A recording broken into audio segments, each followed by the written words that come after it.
And we are up. Welcome to the second of the Google On Air Hangouts for OOTLE15, the Open Old Testament Learning Event 2015. I'm Brooke Lester, and with me is Nisha Jr. And today, in the second week of this course, we're going to be talking about Psalms, Psalm study, and what we like, and and also perhaps some things that we aren't crazy about with the Psalms.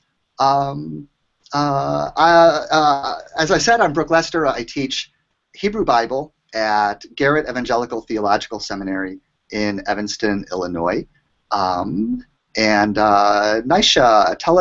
tell us where you are and what you do, if you would. I'm Nisha Jr. I teach Old Testament / Hebrew Bible. The slash is actually in my contract and on my business cards.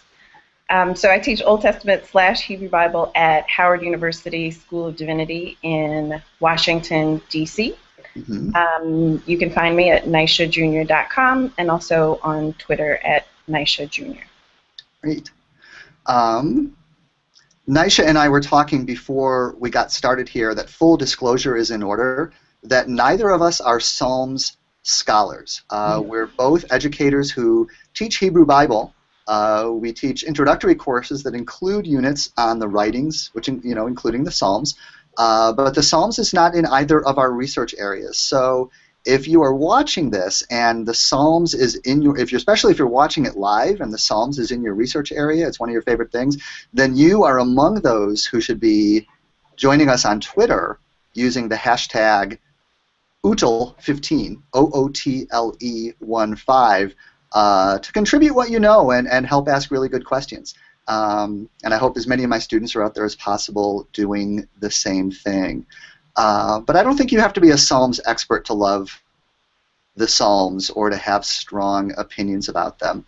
I was working this morning just a little bit, sort of drumming up sort of what are my usual talking points about the Psalms, the things that I keep coming back to on the Psalms. My students will know it already because they will have heard it in a lecture. And as Nisha and I were getting started, we were joking, and Nisha, you said, if I can give it away, said you skipped the Psalms, and I loved that so much because I immediately thought of all the reasons why. Sometimes I could really So tell me about skipping the Psalms. What's so important that you're doing these other things rather than putting in, say, a quarter of your introduction to Hebrew Bible time on the Psalms? Sure. So my Intro to Hebrew Bible is 2 semesters at Howard. So the first semester we cover Pentateuch and historical books, and the second semester we do Wisdom and Prophets, so following the Christian canon division of the Old Testament. And when we do wisdom literature, I just manage to talk about other books and not much about Psalms. I discuss Psalms just a little bit in my intro Wisdom Lit lecture, which gives kind of an overview about wisdom literature and wisdom literature in the ancient Near East. But I find there are other more interesting things to talk about. So we might do Proverbs, we might do Job, but I confess that I don't spend a lot of time on Psalms. All right, tell me what you think of this. You know how, have you ever seen someone playing chess, especially if they're a novice player of chess? You ever see kids, once they figure out that their pawns aren't super important, that it's really all about the faster moving pieces, they'll just sort of march their pawns across the board and just let them all get wiped out, right? They'll just kind of sweep their pawns forward like the expendable little foot soldiers that they are, so they can clear the board and get into the game. I think that's what I'm doing with Psalms when I teach it. And the reason is because I'll do a week of Psalms, and then I'll do a week of wisdom literature, right? Proverbs and Ecclesiastes and Job, and then we have a week of apocalyptic, which is, of course, basically just Daniel. And a part of where I'm going with this is that stuff where we spring on them that Job is not silent, and that Job is not the patient, silent sufferer that's sort of enshrined in tradition. But that he spends, several chapters after chapters after chapters doing something that I think would almost, according to any definition, would have to count as blaspheming God, right? And bringing strong charges against this God that he characterizes as immoral. Not to jump too far ahead into Job, but I know I'm getting there, and I know I'm going to be getting to apocalyptic, which is going to be doing some things that are similar, sort of taking a good hard look at the God who does not leap up to save the faithful, right? The God who, not like the God of Daniel 3 or 6, who, practically just dives down into the lion's den, to protect Daniel from the mean lions.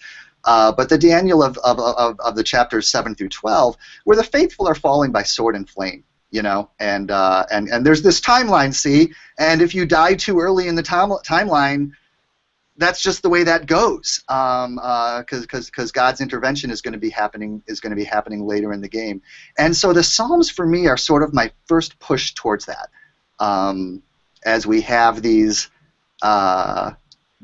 praise psalms, but then also these complaint psalms, and I think I spend most of my time on the complaint psalms. And really trying to drive that idea that, statement of trust, the repeated claim that it is in God's character to save, but also the repeated observation that God is not doing so. That God is just plain not intervening to save. And that's a problem. There's a problem with God, and that the complaint psalms are bringing that forward. So I feel like the psalms are the place. What's that? I can see that. I can see how, I am not at the same nerd level as you, so I would not have used chess as my example. But I can understand how getting the pawns out of the way makes sense, especially if you do spend a lot of time on the complaint psalms rather than the praise psalms. The praise psalms they don't really do it for me. I think you're supposed to feel like maybe this could be you, but I never feel that way. Yeah. I tried this out on a colleague this morning for the first time, and I was saying that I felt like the complaint psalms are spoken from a life raft. Oh no! Wait, yeah, no. The complaint psalms are spoken from a sinking ship. Okay. Right, the ship is going down, and it's from the deck of a sinking ship that you say your complaint psalms, and it's from the life raft that you utter your thanksgiving psalms. And those are both two really exciting little narrative, or two parts of a narrative. The praise psalms look to me like they're uttered from the deck of a cruise ship by somebody who has never been on a sinking ship, or who doesn't remember being on it, doesn't remember what it's like to be on the sinking ship. And partly it's that not remembering. There's something a little smarmy, I guess. It feels like to me, smarmy, about the kind of praise that says, and this is of course my caricature, oh God, thank you for making this wonderfully ordered cosmos. This wonderfully ordered cosmos in which the everything is as it should be, including the fact that things are going wonderfully well with me right now. Yes. Yeah, somebody who knew, if we had somebody here now who really knew, like maybe you, I don't know, the modern, like prosperity gospel, I guess is what I'm reaching for. Right. Issues around prosperity gospel is probably what's bugging me. That's probably what's getting under my saddle a little bit with praise psalms. I hear you, but I think prosperity gospel even is a little more life raftish than the praise psalms. Like, I feel like prosperity gospel is a little bit, hold on, it's coming, wait for it, don't give up quite yet. And Deborah Mumford at Louisville has done work on prosperity gospel. She's also on Twitter.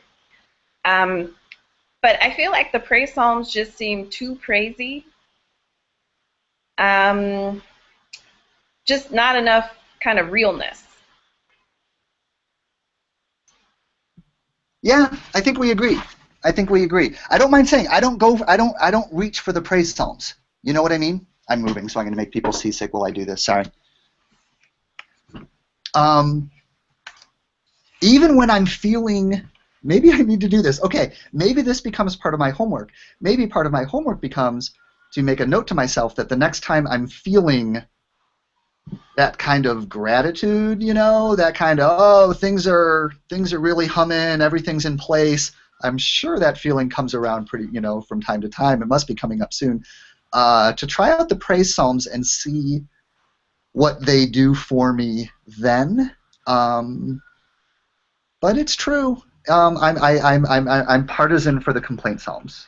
I think that's fair to say. That's definitely more up my alley. But here's a question for you. So in my class, I don't know how this is in other places, but in my class we often talk about those green New Testament, the New Testament that has like the Psalms and the Proverbs with it. And we talk about how there are lots of people we know who keep those in their purse, in their desk, in their car, have them with them. And of course, as someone who focuses on Hebrew Bible, I question, I mean, why would you carry around a New Testament, of all things, and with Psalms and Proverbs? Of all the good, juicy books you could have from the Hebrew Bible, those two. So do you all ever talk about kind of how people use Psalms in this sense of I'm going through something, I need a pick me up, I need to feel better, and Psalms is one of the things that often Christians will turn to for that kind of comfort and solace. I have had those Bibles have come up because I have had students more than once. I can remember this comes up pretty regularly, expressing surprise that the Psalms are in the Hebrew Bible, that the Psalms are in the Old Testament, and actually saying, no, I look like, oh, Professor, I thought, right, I literally thought that the Psalms were in the New Testament, and it's because of those Bibles. I know. Wow. I know, it just makes you cry, right? It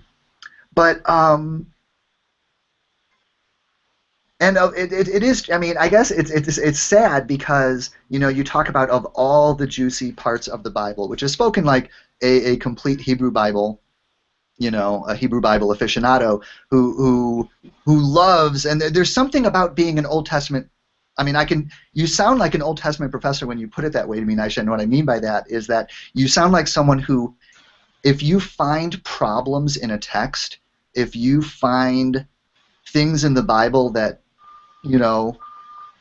upset you or squeeze you out, or that's a good day. Like for you, that's good day. You know what I mean? Absolutely. One of the things that I talk to my students about at Howard is learning to love the questions. Mm-hmm.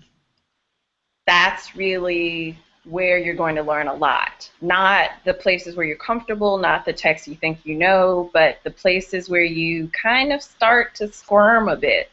A lot of times for my students that does happen when we talk about David, because they have a particular view of David as a heroic, larger-than-life.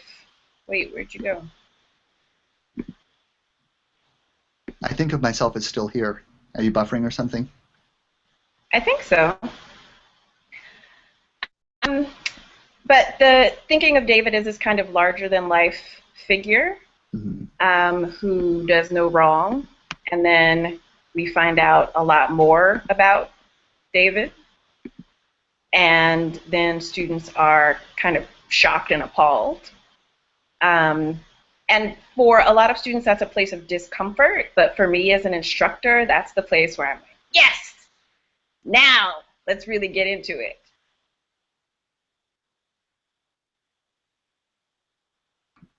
All right, I said, yeah, well, my microphone was muted.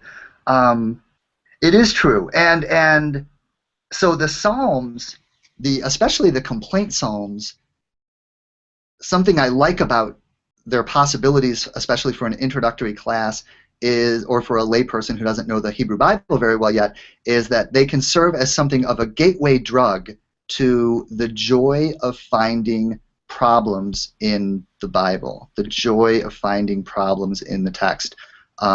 What's that phrase there's something on the edge of my head about afflicting the comfortable and comforting the afflicted? What's that? Is that from something? Somebody on Twitter, I'm sure, will look it up Someone for will us. enlighten us. That's somebody's job description, and I think that is part of what we do in biblical studies. Is we usually more like call it defamiliarizing the familiar and familiarizing the unfamiliar, right? So there's huge swaths of the Bible that people are maybe too familiar with, so familiar they can't read them. Right. The creation stories would be one example. Noah's flood and so on. People are so familiar with the flood story that they can't see the people drowning anymore, that they can't see oddball stuff like God, swarming around, the smell of Noah's sacrifice afterward, or any of that oddball stuff. And then there's all these parts of the Hebrew Bible that people just don't know at all, like the book of Nahum, that it's our job to sort of help them become familiar with those things. So to take the familiar and make it strange, and to take the strange and make it familiar. And in that sense, I feel like we're almost a little bit at odds with our students in that way, because we're always pushing and pulling, and pulling and pushing in that way. But that I was going to say that the complaint psalms can become a gateway drug to students learning to enjoy that search, right? That when you see, yes. Oh my gosh, I've got this psalm here that is saying flat out to God. Psalm 44 is an example I share with my students because it's a favorite, where they say the enemies are trampling the sanctuary, and so on and so on. And wake up, God, why are you sleeping while this is going on? And then further, if we had worshipped false gods, if we had done something to deserve this, that would be one thing. But we didn't, God. You're doing this. Right. And I love that. Get it together. Mm-hmm. Mm-hmm. Yeah. And the sight of the psalmist saying to God, get your act together and hold up your end of the covenant and do your job, can be very uncomfortable for people, obviously. And I sort of want to say, yeah, it is uncomfortable, and it's just the beginning, Right. Well, we don't do much comforting. Well, I should speak for myself. I don't do much comforting as a Hebrew Bible professor. I think that phrase is comfort the afflicted, afflict the comfortable. Something like that. I think preachers are supposed to do that. I don't know. I don't do much of the comfort part. Usually, I find often that students wish there were some sort of supplemental class along with my class, like some sort of way they could meet with a chaplain or have some kind of place where they can sort of process a lot of what we're going through in class, because for many of them it is so different than perhaps what they expected or what they've been taught in their own home congregations or in their own families. But unfortunately, we can't spend that time in class doing that sort of processing work. So I acknowledge that as a professor, this is delightful for me when it's sort of slash and burn and cut through your Sunday school notions of the Bible. But I will acknowledge that it is difficult for a lot of people to have those kinds of assumptions tested in class. Yeah, I observe that there's some spectrum among Hebrew Bible instructors, isn't there? Just the ones we know. Some who, you're talking, Nisha, about that deconstruct. Not Derrida deconstruction, but that taking apart the folk religions. I've heard a theology colleague refer to it as helping students to take apart the sort of folk religion that they come in with, and helping them to develop the foundations for a more honestly and genuinely biblical theologies, however they construct those.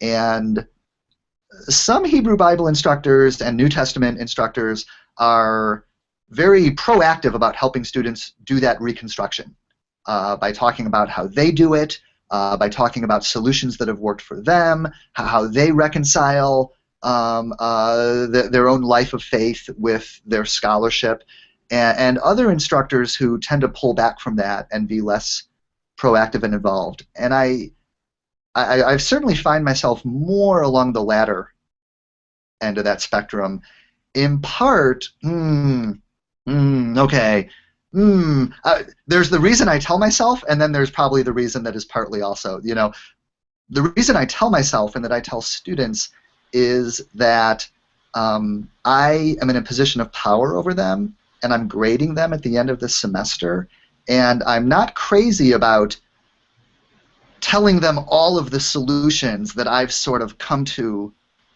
over my years of scholarship about where where the God of my faith life and the God of the Hebrew Bible, sort of how I reconcile those and how that works, because I'm afraid that will be me assigning that as homework. That you will then echo that back to me so that you get a good grade in this course. And as much as I try to set up my course so that you're being graded on things about your scholarship and the way you understand, your understanding of the course material, and not about your theology, your biblical theology, it's a concern. So that's what I tell myself, and that's what I tell students. I once had a student tell me to my face that he didn't buy that in any way, and we talked about the possibility that maybe I'm just being safe and lazy, right? So that was a discussion that we had briefly in the class one time. Well, it seems like a good answer. I mean, I had an econ professor at Princeton who would never tell us what he thought about any economic policy. So for any issue, he would just argue both sides, but never tell us what he, in fact, personally thought about a particular issue. Similar reasons. Don't assume that I will want to hear that answer parroted back to me on an exam. So where you are at this point in the semester, you could be overly influenced by what I might have to say. So, I mean, in one sense, I buy that. On the other, I'm clear with students that it's important for me, especially as a woman, that I have thick, high, wide boundaries, with a moat even. So I don't talk about my personal life, my theology, or things like that in class. I know that there are others that do and feel that that's important, but that's not something that I do. I will say in office hours, when I do have students who have serious, genuine questions and are trying to share, I will open up a bit more in those conversations. But for class, I usually don't go there. It's really more about focusing on the material, and we don't really have enough time even to do that in 2 semesters. I see look at the feed. Shar Haig said something about people in the Old Testament, and I think like Old Testament writers, expect to be in a real conversation with their God. And there's a thing that I talk about in my lecture, and I won't repeat it all because there'd be murder on my students who already have to hear it once. But one of the things that Brueggemann talks about, I think it's in the Psalms and the Life of Faith, I might be wrong about that, and this is me doing Brueggemann, so it might not even be a faithful representation of Brueggemann because I've said it so many times. The voice, though. I can't. I never hear him. I mean, I've heard him, but only a couple of times, so I can't do the voice. Okay. Okay. But you're welcome to. He talks about, and this might be me having recycled it in my head so many times that it's more me than him, but what I recall is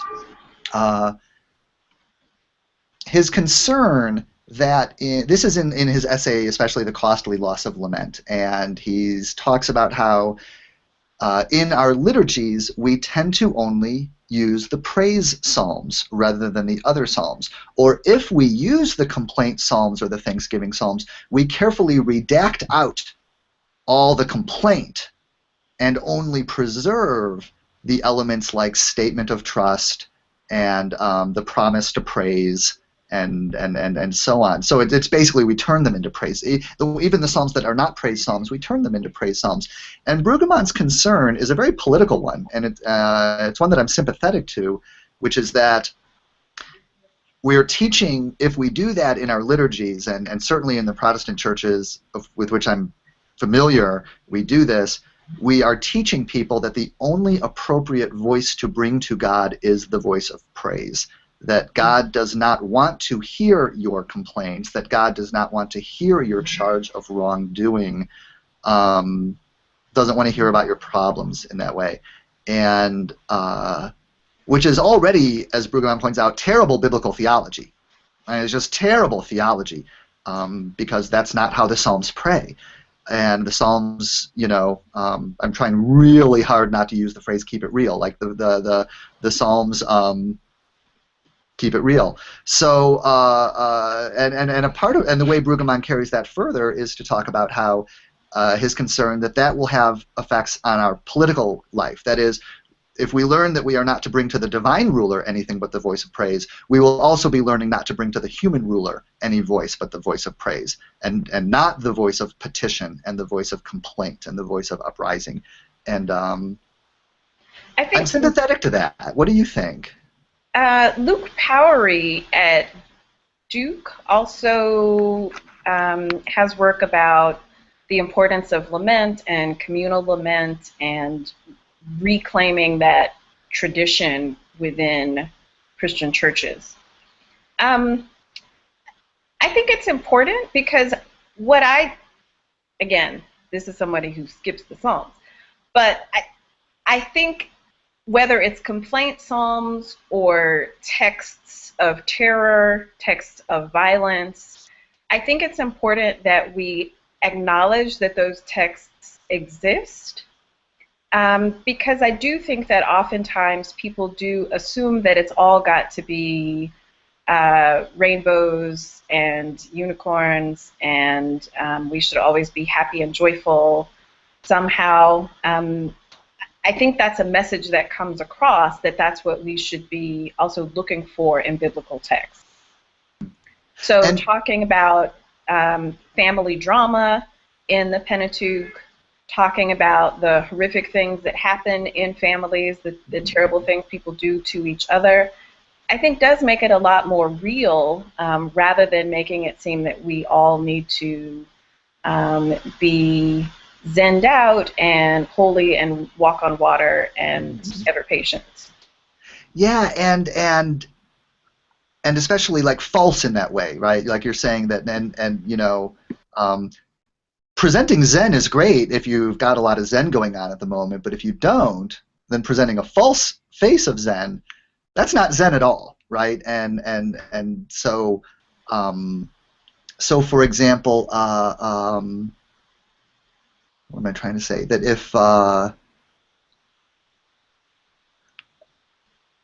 not sure, I'm not transitioning to this well, but what I was thinking of when you were saying like it's all this is that the question of what is the Bible, right? You're saying that the Bible is not all unicorns and pixie dust and an ideal. So for instance, one thing that you say is that the Bible is not simply an ideal representation of how things might be in some hypothetical better universe where all families are functional and all gods respond to need promptly, right?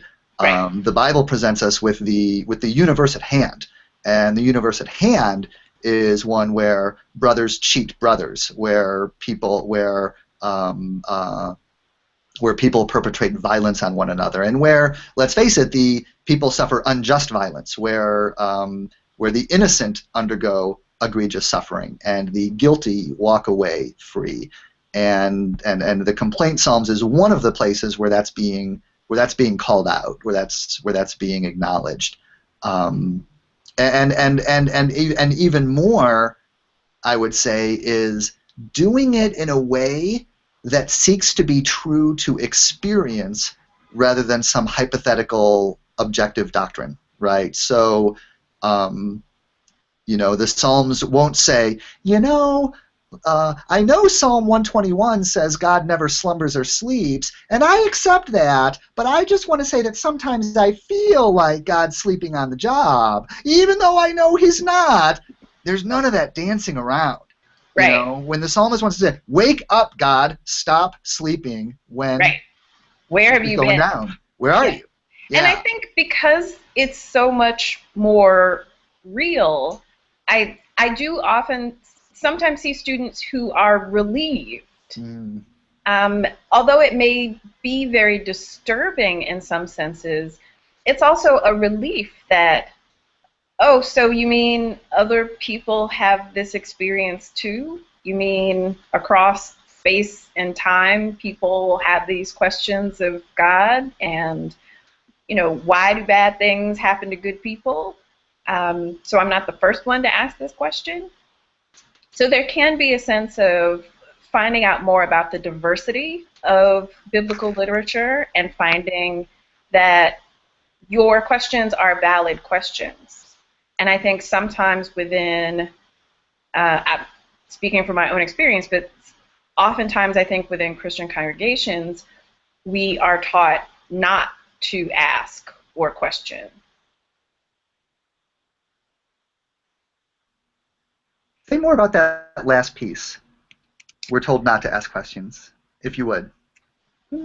Well, what I find most often is that with a lot of my MDiv students, when we talk about things like contradictions in the text, sometimes students get very anxious because perhaps they've been taught that there aren't contradictions or there's a way to explain away things that may seem different or things that don't fit. So two creation stories or flood stories with different details, those types of things. And if they've had those kinds of questions in other settings, those were questions that they knew not to ask, simply, or if they had asked questions, would have been told what I was told in my own home congregation, which was basically just shut up, or have more faith, or something like that. So the feeling of being able to ask those questions is something that I try to cultivate in my classes, that here is a place where you can ask these questions. And you see in biblical text, there are people who ask questions of God, that in order to be a good Christian, you don't have to be the type of person who doesn't ask, who is without complaint, who just sort of grins and bears it. That we do have witness from biblical texts of various people at various times who say, I got a raw deal. I did what I was supposed to do. Where are you? What happened? You didn't show up. But we don't often hear that coming from the pulpit. God, I'm going to process on that for a second, because what I love that ties together, what I really love about it is that I've got my reasons for teaching Psalms in the first real week of class rather than starting with the Pentateuch. But I always like getting more evidence that it's the right thing to do, and you're giving me more evidence that what I'm already doing is the right thing to do. So I'm very excited about that. And what's hitting me hard about that, Nisha, that I really love is, when you talk about learners who are coming to the academic study of the Hebrew Bible, where we point out tensions in the texts, differences in the text, that the Bible is a book of testimony and counter-testimony, in Brueggemann's terms, of competing claims about the nature of God and God's ways with people.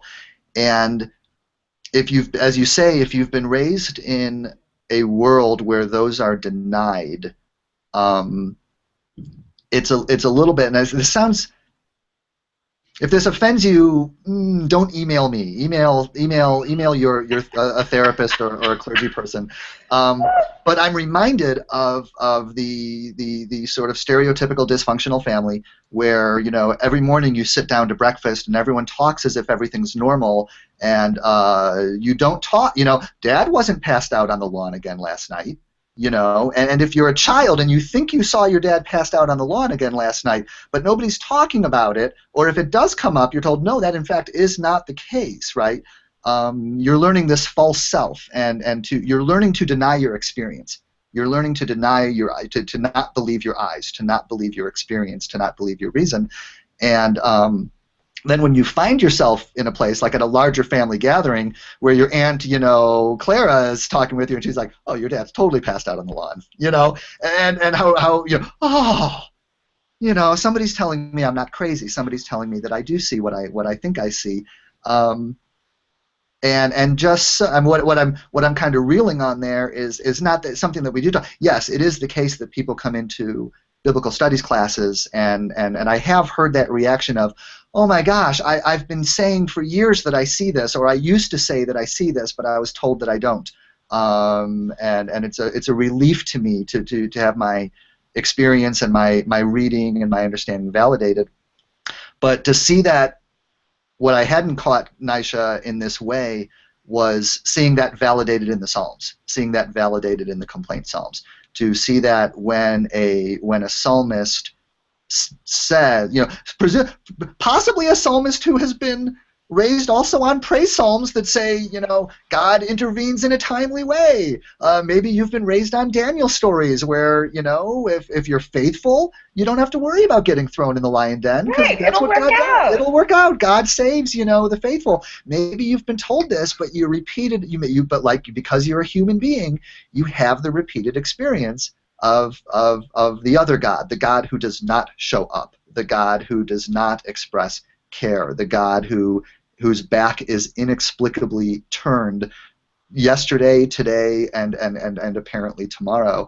And to have that and the psalmist gave voice to that. The psalmist gave voice to that so that others would know that they're not crazy.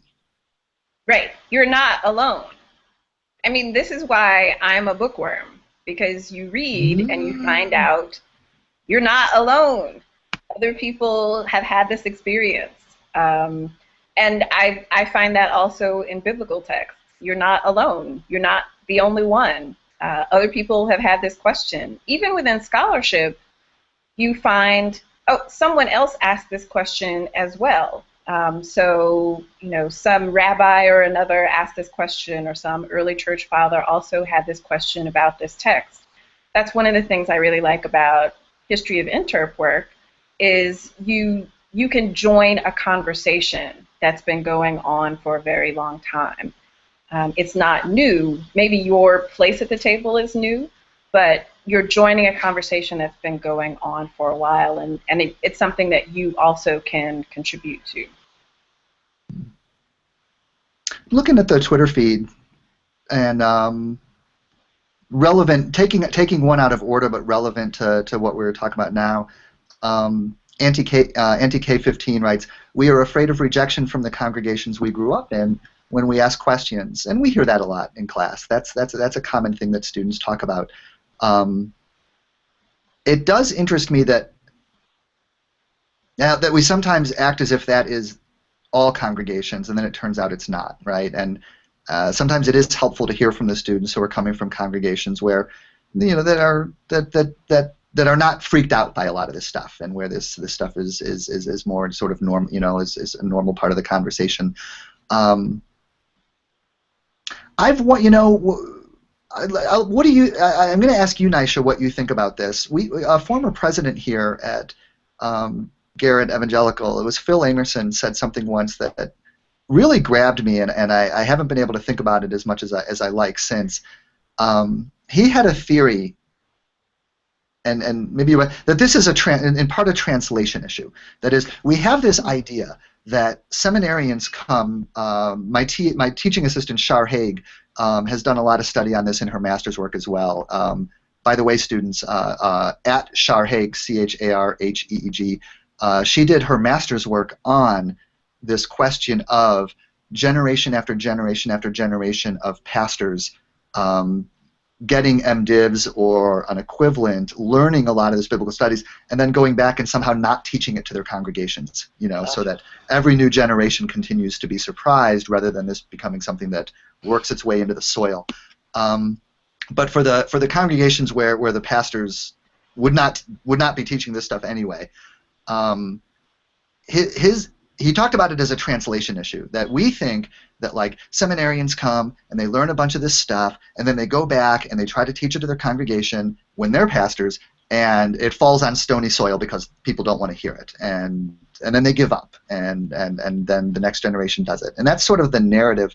And his proposal was that he thought what he saw happening more often was people come, they get an MDiv, they learn all this stuff, they go back, and they try to pass it on, packaged in the exact same terms that they learned it in seminary, with words like Deuteronomistic historian and eschatology and whatever, and the congregation just sort of hears, oh, blah blah blah blah, here's that stuff, and that what might be lacking for these, perhaps many of them genuinely curious people who would want to know facts about Bible things if they could. How do we translate it? How do we meet them more where they are? Right. That maybe the question for these MDivs going back to their congregations is finding ways to meet them where they are, and arranging learning experiences whose furniture is orchestrated around that, rather than recreating MDiv seminar experience either from the pulpit or in adult ed and so on. Does that make any sense? Okay, well, I have a couple of thoughts. One is I was not even trained in how to teach what I do teach. So my doctoral work did not involve learning how to teach what I was going to be teaching. It involved, as you well know, mastery of the material and the languages and the methodologies and all of that sort of thing. So I'm the last one to try to tell anybody how to teach something, because, trust me, I've been making this up this whole time. Beyond that, I do think that my experience is that a lot of the students that I have are the people who are in the congregation saying we want more. That they are interested, do want to know more, are better educated than previous generations, are curious, do have questions, and the old way of doing things is not going to work anymore. I also have a lot of MDivs who say, I'd love to share this with my congregation, I have no idea how to go about it. I have students who say, this is great, but I will never pass my ordination exams if I mention any of this. If I mention doubt, if I mention ambiguity, there's no way I'll even be ordained. So there's a lot of fear, there's a lot of anxiety, and I think for especially folks who are brand new pastors or maybe an assistant pastor, may feel that it's just not their place to try to overhaul somebody's theology. So I do think there should be more conversation about what is the purpose of an MDiv? Why are we doing this? Especially when so many students are deep in debt. ATS has information about student debt in MDiv and other types of programs, and declining enrollment as well in certain types of programs. And what are we doing and why? So a lot of the students at Howard School of Divinity are not preparing to be solo pastors. They're never going to end up as the solo pastor of a church. There aren't enough churches, there are too many people, there are too many people who are even ordained. So what are we preparing them for? Are we giving people the skills that they need? Does it need to be a 3-year program? What is this going to look like in the future? I mean, it's such a good point, and it comes up over and over again.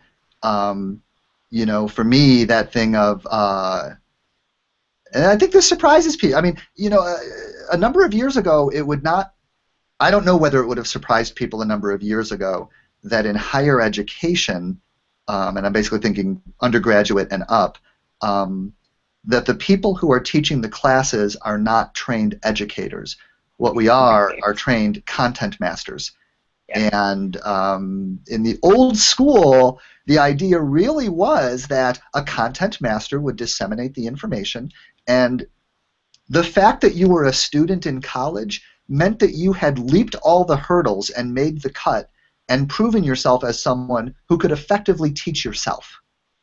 Right? Because if you weren't someone who could simply take that content that's coming from the masters and teach yourself, well, you would have flunked out of something long ago, and you wouldn't be one of the people who are sitting in college. And that was an acceptable way of doing business once upon a time. Now we seek for that not to be an acceptable way of doing business, and we seek to meet students where they are. And so you have all of us content masters scrambling to sort of pick up a second unofficial education in education while we teach, right? So, for example, Nisha, you talk about people who are going into, that maybe half of our students at Garrett Evangelical come in planning to become ordained. I think by the time they leave, a lot more of them are becoming ordained. But when they come in, only about half of them, that's their plan.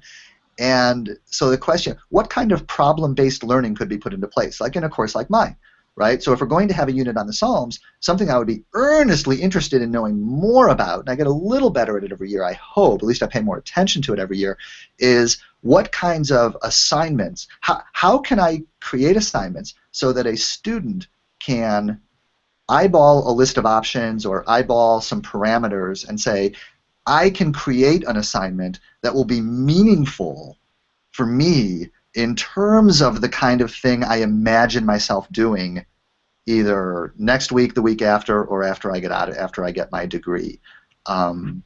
We're certainly not there yet, right? Well, it requires a lot of time, a lot of planning.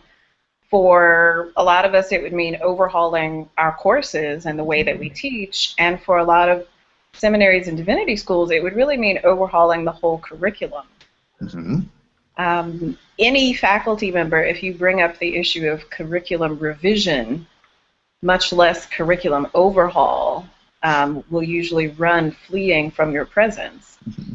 But I don't know how else we're going to really meet the needs of current students and their future ministries, because they're not going to have the same types of options that perhaps previous generations had. And they're also going to have lots of different types of challenges. I mean, even just social media, blogging, those types of things that other people didn't have to deal with. Yeah, this is coming during a week where we've all seen I don't know if we've all seen, but the usual kind of exchange where a certain governor of Wisconsin, opined that we could save money if faculty members, just started working, for a change, and then the usual blogger responses breaking down, how faculty members in higher ed are spending their time, usually working about 65 hours a week, and so on. Okay, so in the time that we have, there's a question, and this is a question that always comes up with Psalms, and I think it's a question that comes up even among people who don't know anything about the Psalms. The question, how would you use Psalm 137, verse 9, it says in worship? And without looking, I'm 100% certain that this is the bashing of the babies' heads, right? So, in some ways, I think we address it if we're talking about experience. The Psalms give voice to experience rather than doctrine. That it's kind of like, someone may express the feeling of joy in imagining the Babylonians, babies' heads being, smashed out against the wall, without that necessarily being received in tradition as doctrine, right? But it is an extreme case, and extreme cases do sort of stand by themselves. Yeah, in this sort of situation, I say I go back to I'm just a professor. So I say who knows what goes on in the minds of people who plan worship services and people who study liturgy and people who are pastors. I'm just a lowly professor. We'll study it. Um, because I think people come with particular expectations of worship and what they are going to receive, what they're going to experience. So I think it would take probably someone who is creative and probably not a conversation from the pulpit in order to ensure that whatever you were trying to communicate was communicated properly. Mhm. I remember hearing from a classmate a long time ago, not someone I knew well, who came. He was from Europe or from England, and in his congregation they read the psalm. They read the Psalms continually. So their lectionary is just to read a psalm per service and just rotate through them and to read the whole psalm. And I asked him about this exact text, and I said, "What do you do?" And he said, for his part, he said, "Well, we read it and we deal with it prayerfully and in community and with a lot of uncertainty and fear and trepidation, um, that it does. If you are going to read something like this in liturgy in a service, and you don't have to, but if you do, it does mean, right, that you have to do some stuff. You have to prepare the congregation for what's coming. In some way, you have to prepare them for what's coming. I don't think you can just drop that on them out of the sky. And then you have to deal with it. You can't just go on and preach your Mother's Day sermon or whatever, or preach on the Gospels and pretend nothing happened. And I think that can be a good thing. Is if it forces me as a preacher. If I were a regular preacher, I know I would be. I'm not even a regular preacher, and I know that I preach the same handful of sermons over and over again. I mean, I'm that honest with myself. I have these topics, and I have to put things into place to try to keep that from happening. And that is one. Is forcing yourself to read the hard things, which then forces you to have to deal with them. Do you remember what is a text of terror? You talked about texts of terror just briefly before, Nisha, and I think this counts as one. Did Phyllis Tribble coined the term probably with her title, Texts of Terror? Yes, Phyllis Tribble, Hebrew Bible scholar, one of her most well-known works is called Texts of Terror, and she deals with texts specifically that deal with women, and I don't think this is one of the This ones wouldn't be she for tackles. Phyllis Tribble a text of terror because she was about a different kind of text, but yeah. But in an expanded sense, certainly people have used text of terror to refer to other types of texts. So she looks at texts like Judges 11, Jephthah's daughter, in which Jephthah's daughter is killed, Judges 19, the concubine of the Levite. So Hosea 2 might be one. Grisly texts that usually don't come up in the women's Bible study, but texts that she felt were overlooked and deserved more attention. Mm-hmm.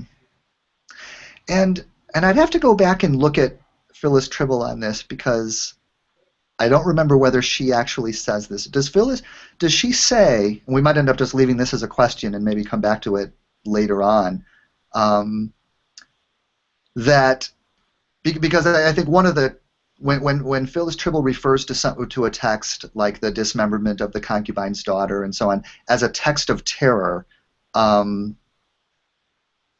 sometimes people would ask, well, is she saying that we should just remove these from the Bible, right? Is this talk about finding a canon within a canon that doesn't include these? And that's not what she's saying. No, not at all. Mm-hmm. Definitely. I mean, her intent is to draw attention to these texts that have been neglected in church and by scholars as well.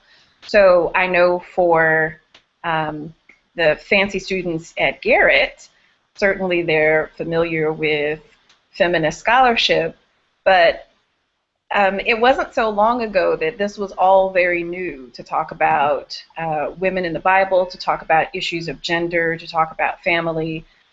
So this was really something that was extremely important in the field for her to draw attention to.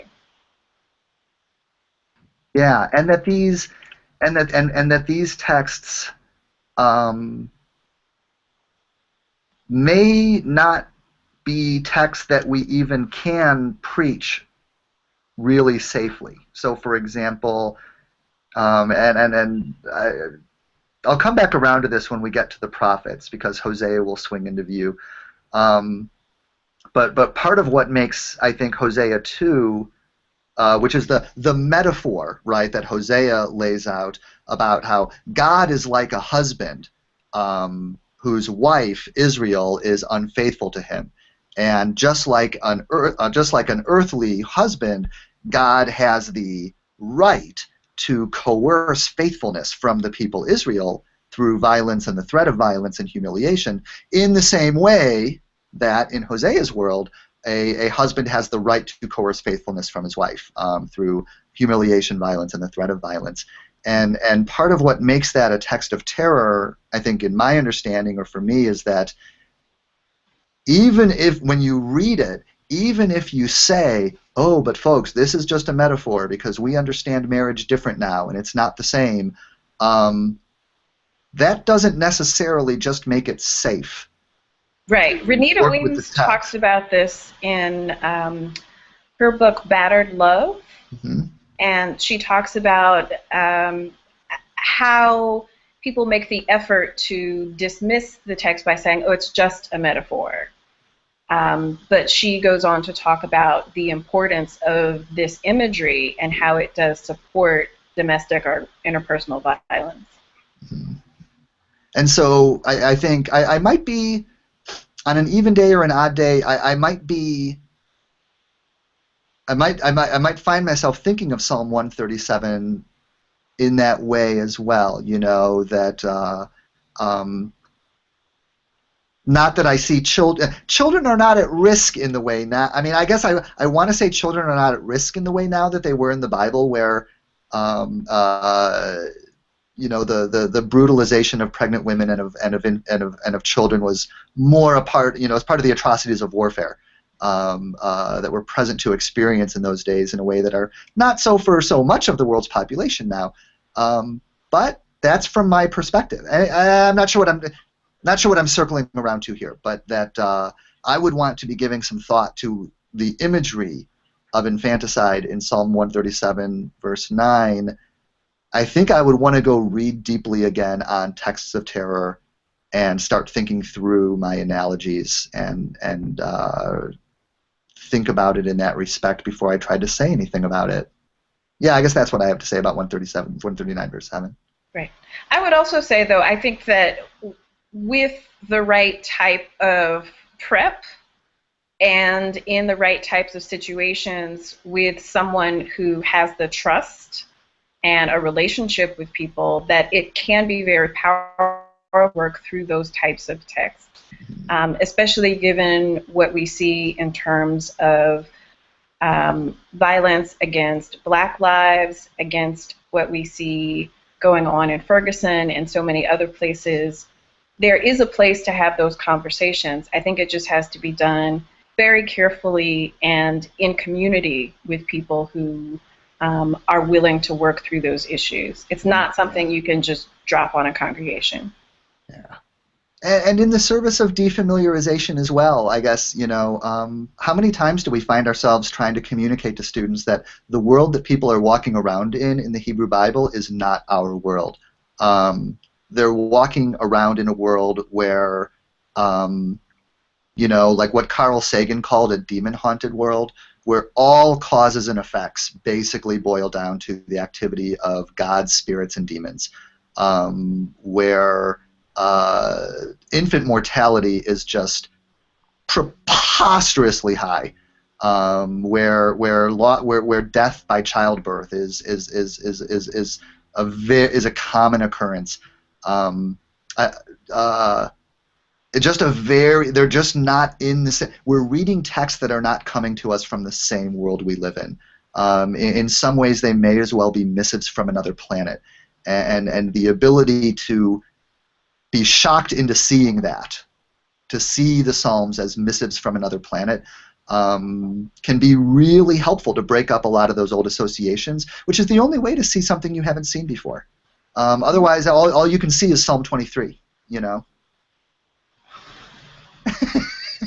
And on that note, Nisha, I'm so pleased that we had this conversation. Boy, it's a good thing we didn't bring anyone in who really knows a lot about the Psalms. Oh, Um, yeah, that uh, would have been so boring with someone oh, who, in fact, does this all the time. neither one of us would have sounded nearly as smart as I hope that we did. You know, I mean, so let's make it a point. Well, we should keep the experts out as a rule. Um, anyway, anything you want to get in there, Nisha, before we wrap it up? Because I can see we're at the hour. Nope. Thanks for having me. Good to see you. Yeah, tell us again where people can find you online, Nisha. I'm at nishajunior.com, NYASHAJUNIOR.com, and Nisha Junior at Twitter. Good. And this was in the service of the course OOTLE15, the I can't even say the name of my own course properly, the Open Old Testament Learning Event 2015. And you can find that course going on now in February 2015 at OOTLE15.net, OOTLE15.net. And I'm at brookelester.net, BROOKELESTER.net. So thanks again, Nisha. I look forward to being back with you either next week or whatever weeks you join us during this term. Thanks. Thanks. Bye. Bye.